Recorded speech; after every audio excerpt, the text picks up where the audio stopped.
ओम नमः शिवाय, हर हर महादेव, जय महाकाल। कैसे हैं सब लोग। देखिए आज का जो ये वीडियो है ना बहुत ही ज्यादा विशेष होने वाला है। जो प्रदोष का दिन आ गया है, ये प्रदोष पड़ रही है पितृपक्ष यानी कि श्राद्ध पक्ष से पहले पड़ने वाली प्रदोष। पूज्य गुरुजी ने इस वाली प्रदोष का बहुत ही ज्यादा खास महत्व अपनी कथाओं में कई बार हमें बताया है कि अगर आपके घर में धन की बहुत ज्यादा समस्या है, कर्जा बहुत ज्यादा बढ़ रहा है, बीमारियां आपके घर में बहुत ज्यादा है, कोई व्यक्ति है, कोई बेटा या पति कोई भी बहुत ज्यादा नशा करता है, या फिर आपकी कोई विशेष मनोकामना है जो काफी समय से पूरी नहीं हो रही है ना, तो पितृपक्ष यानी कि श्राद्ध पक्ष से पहले पड़ने वाली प्रदोष के दिन ये वाला उपाय जरूर कीजिएगा। आपकी सारी मनोकामनाएं पूरी जरूर होगी। पूज्य गुरुजी की कथा से सुनकर के और समझ करके पूरे उपाय को बड़े ही विस्तार से बताऊंगा, परंतु उससे पहले आप सबसे एक छोटी सी गुजारिश करूंगा कि जो लोग पहली बार आए हैं चैनल को सब्सक्राइब जरूर कीजिएगा और वीडियो को लाइक करके महादेव जी का कोई सा भी प्यारा नाम कमेंट बॉक्स में लिखना मत भूलिएगा। इस पूरे वीडियो के अंदर हम लोग 3 महा उपायों के बारे में बात करेंगे जो कि ना सिर्फ आपकी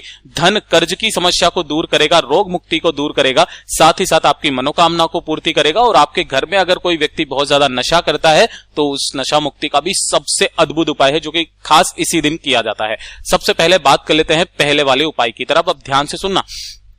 पहला वाला उपाय किन लोगों को करना है? अगर आपके घर में धन की बहुत ज्यादा समस्या है, कर्जा बहुत ज्यादा बढ़ रहा है, लोन चुकता नहीं हो रहा है, दूसरा आपकी अगर कोई दुकान है जो अच्छे से नहीं चल रही है, कोई व्यापार कोई फैक्ट्री है जो अच्छे से नहीं चल रही है, ना ही आपके घर में धन आ रहा है, यानी कि धन की अगर बहुत ज्यादा समस्या है किसी भी तरह को लेकर के, तो प्रदोष के दिन जो ये पड़ रही है ना प्रदोष, बहुत ही अद्भुत सी प्रदोष है, जरूर कीजिएगा। कैसे करना है ध्यान से सुनना। इसके लिए आपको चाहिए होंगे थोड़े से काले तिल, है ना। अब गुरुदेव ने इसकी कोई संख्या फिक्स नहीं बताई कि 5, 10, 15, 20, 25 कितनी लेनी है। आपको थोड़े से काले तिल ले लेने हैं, ठीक है, ये ले लोगे। उसके बाद में दूसरे नंबर पर आपको चाहिए होगा कांटा, है ना। अब काफी सारे लोग है ना यहां पर सुनते ही कंफ्यूज हो जाते हैं, भैया हमें कांटा कौन सा चाहिए, ठीक है ना। फिर वो कमेंट बॉक्स में लिखते हैं, कंफ्यूज हो जाते हैं। तो पूरा बताऊंगा, ध्यान से सुनिएगा। ये जो कांटा है ना, ये आपको बेल के पेड़ का नहीं लेना है। पूज्य गुरुजी ने जो बेल के पेड़ का कांटा बताया था वो वाला उपाय अलग है। ये वाला जो कांटा है ये है बबूल के पेड़ का। अब बबूल का पेड़ काफी सारे लोग नहीं जानते होंगे, तो मैं ये जो चित्र है यह है बबूल के पेड़ का, ठीक है ना। इसकी अगर आप पत्तियां देखोगे ना तो कुछ कुछ शमी के पत्ते की जैसी होती है, कुछ इस तरीके की पत्तियां होती है। आपको बबूल के पेड़ का कांटा चाहिए। मैं यहां लिख देता हूं, बबूल का जो पेड़ है उसका कांटा आपको चाहिए। कितना? मात्र 1 कांटा, इतना सा। ये जो मैंने गोले में बनाया है ना, इतना सा कांटा ले लेना। और आपको चाहिए होंगे शमी पत्र, लेकिन शमी पत्रों की संख्या याद रखना, आपको लेने हैं 5 शमी पत्र जो कहीं से भी खंडित ना हो। ध्यान रखना, जब भी आप शमी पत्र को तोड़े तो ये एक पत्ती नहीं होती है, यहां से जब आप तोड़ोगे ये वाली एक पत्ती होती है। इस तरीके से आपको 5 शमी पत्र लेने होंगे। हो सके तो एक शमी का पौधा जो है आपके घर में लगा लीजिए। डेली प्रदोष काल में शाम के समय पर दीपक लगाना स्टार्ट कर दीजिए, गोल बत्ती का, गाय के घी का दीपक। परेशानियां तो यूं ही खत्म हो जाएंगी, परंतु ये जो धन संबंधी परेशानी है इसके लिए आपको 5 शमी के पत्ते।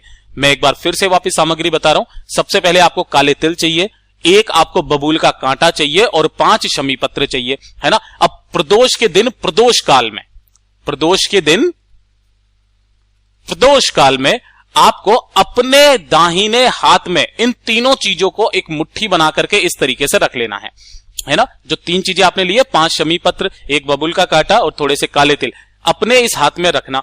अब अगर आप इस वाले उपाय को अपने दुकान के लिए कर रहे हैं, ठीक है ना, आपकी दुकान अच्छे से नहीं चल रही है, तो जो दुकान का मेन गेट है ना, उस मेन गेट पर जाना और किस दिशा में? घड़ी की सुई की दिशा में आपको इस तरीके से 21 बार उसारना है। कितनी बार? 21 बार। अगर आपकी दुकान नहीं है, कोई फैक्ट्री है या फिर आपका कोई घर है, ठीक है ना, तो उस घर के बाहर जाकर के मेन गेट से आपको इस तरीके से 21 बार घड़ी की सुई की दिशा में उसार लेना है। अब उसारने के पश्चात आपको घर से बाहर निकलना है, वापस घर के तरफ मुड़ करके नहीं देखना है, सीधे कहां पर चले जाना है? चौराहे पर, ठीक है ना। अब जब आप चौराहे पर जाएंगे तो उन सभी सामग्री को आपको चौराहे पर फेंक देनी है, ठीक है ना। किसी भी चौराहे पर आप चले जाइए, आपकी कॉलोनी में भी चौराहा होता है, चौराहे पर आप फेंक देना। अब काफी सारे लोग बोलेंगे भैया हम चौराहे पर फेंकेंगे और कोई लोग देख लेंगे तो वो पता नहीं क्या सोचेंगे, तब हम क्या करें? तो देखिए गुरुदेव ने 3 जगह बताई। हो सके तो चौराहे पर फेंकना पहले नंबर पर। अगर चौराहे पर ना फेंक पाओ, कहीं पर भी बहता हुआ जल अगर मिल जाए आपको, तो बहते हुए जल में इन्हें प्रवाहित कर देना अपनी कामना बोल करके। और ये भी ना मिले ना, इनसे भी आपको कुछ भी आशंका हो, तो मात्र क्या करना? पीपल के पेड़ की जड़ों के पास जाकर के उन सभी सामग्री को रख करके वापस चले आ जाना। पूज्य गुरुजी ने कहा है कि ज्यादा से ज्यादा 2 हफ्ते यानी कि 15 दिन आपकी जो धन की स्थिति है ना वो सुधरने लगेगी, आपकी धन की सारी समस्याएं धीरे धीरे करके खत्म होने लगेगी। और आप अगर इसी वाले उपाय को हर प्रदोष के दिन लगातार करते रहते हैं ना, जीवन में कभी भी आपके धन की समस्या नहीं आ सकती। पूज्य गुरु जी का ये वाला उपाय बहुत ही ज्यादा खास और अद्भुत है, जरूर कीजिएगा। अब बात कर लेते हैं दूसरे वाले उपाय की तरफ। अगर आपकी कोई मनोकामना है, कोई विशेष मनोकामना, कोई हृदय की बात, विशेष मनोकामना का मतलब आप समझ सकते हो, मैं यहां पर ज्यादा टाइम वेस्ट नहीं करूंगा। कोई विशेष मनोकामना जिसे आप चाहते हो कि ये तो हो ही जाए मेरे जीवन में, फिर मुझे कुछ नहीं चाहिए, प्रदोष के दिन आपको ये वाला उपाय जरूर करना है। सुबह करना चाहो सुबह कर लो, शाम को करना चाहो शाम को कर लो, कोई दिक्कत नहीं है। ध्यान से सुनिएगा। सबसे पहले तो आपको क्या करना है, 5 सफेद फूल चाहिए। अब इन जब भी आप सफेद फूल का नाम लू ना, और महादेव जी का अगर आप उपाय कर रहे हो, तो आप गलती से भी केतकी का फूल मत ले लेना, है ना, जिसे हम लोग चंपा का फूल के भी नाम से जानते हैं, उनको मत लेना। उसके अलावा जो सफेद फूल मिल जाए आपको 5 सफेद फूल ले लेने हैं, ठीक है ना। थोड़े से लेने होंगे आपको काले तिल। अब काले तिल कितने लेने हैं, कोई संख्या फिक्स नहीं है, काले तिल आपको 1 चुटकी ले लेने हैं, ठीक है। उसके बाद में आपको चाहिए होगा एक यज्ञोपवीत। अब ये यज्ञोपवीत क्या होता है, काफी सारे लोग नहीं जानते होंगे, मैं आपको बता दूं, इसको जनेऊ भी कहते हैं। तो जनेऊ मेरे ख्याल से आप सब लोग जानते हो। 3 चीजें हो गई। चौथे नंबर पर जो चीज है आपको तैयार करना होगा क्या, पंचामृत।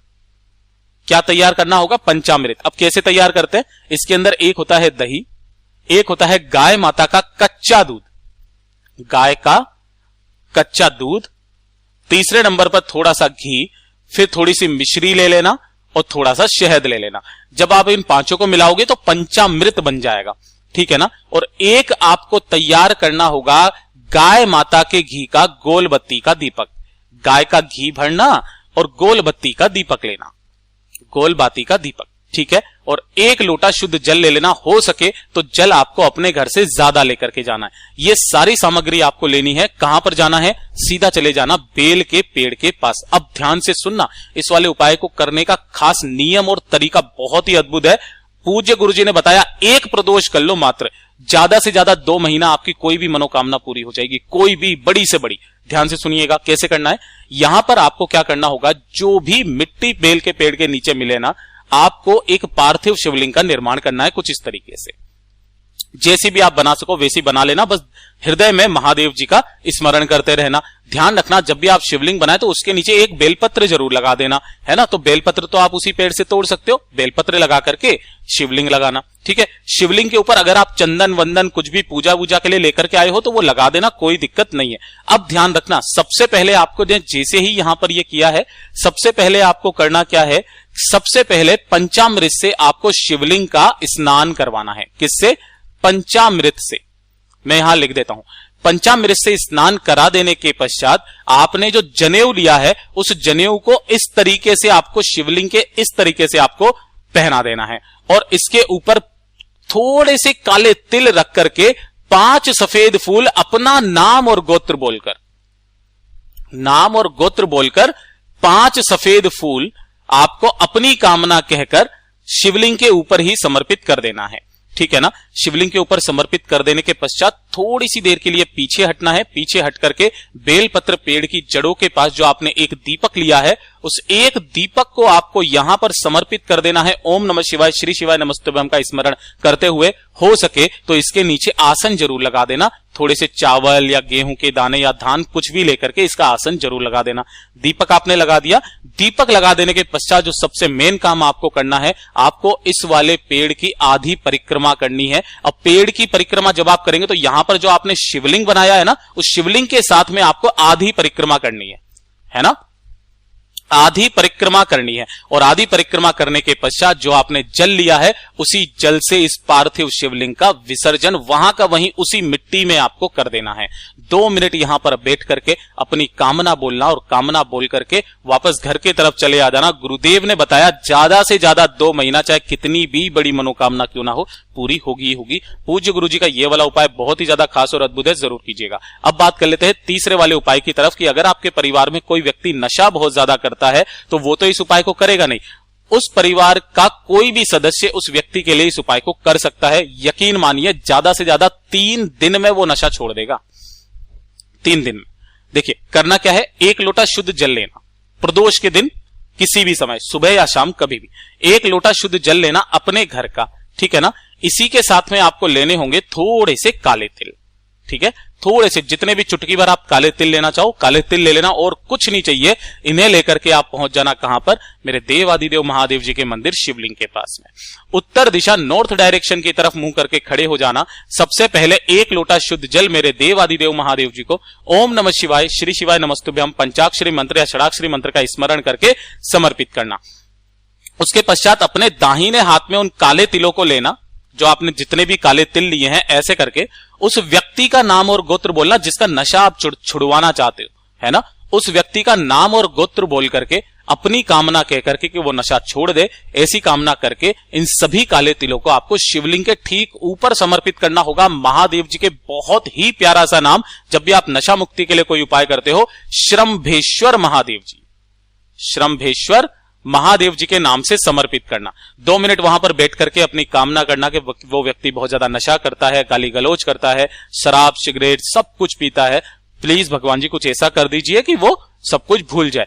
ऐसी कामना करने के पश्चात जब आप घर के लिए जाओ तो यहां शिवलिंग से आपको इन काले तिलों को उठा लेना है। थोड़े बहुत रह जाए तो कोई दिक्कत नहीं है, आपको थोड़े से काले तिल इन्हें लेकर के चले जाना है। घर पर जाने के बाद इन्हें चाहे आटे में पीसकर या सब्जी में डालकर या किसी भी तरीके से आपको उस नशा करने वाले व्यक्ति को पिला देना है, खिला देना है। ज्यादा से ज्यादा 3 दिन वो व्यक्ति अपना नशा छोड़ना धीरे धीरे करके स्टार्ट हो जाएगा। गुरुदेव ने बताया कि इस वाले उपाय को करने का 2 से 3 प्रदोष का नियम होता है, लेकिन महाराज आप